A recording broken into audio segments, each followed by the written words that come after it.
ఈ రోజుల్లో అందరికీ హంజా గురించే తెలుసు, కానీ మేమే అసలైన గూఢచారులు. భారత్ని మేమే కాపాడాం. పాకిస్తాన్ జైల్లో 14 సంవత్సరాలు గడిపిన దేశం కోసం ఒక్క మాట కూడా బయట పెట్టలేదు. నా భర్తకైనా రహస్యాలు చెప్పలేదు. దేశం ముందు ఎవ్వరూ కాదు. 16 ఏళ్ల వయసులో నేనొక అబ్బాయిలా మారువేషంలో శత్రువుల మధ్య నివసించాను. వారి మధ్య జీవించాను. వారి రహస్యాలు నేనే భారత్కు తీసుకొచ్చాను. శత్రు సైన్యంలో చేరి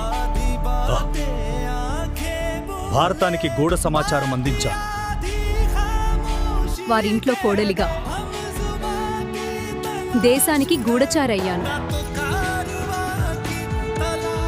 మేం కనిపించము, కానీ మా త్యాగం వల్లే భారత్ నిలిచింది.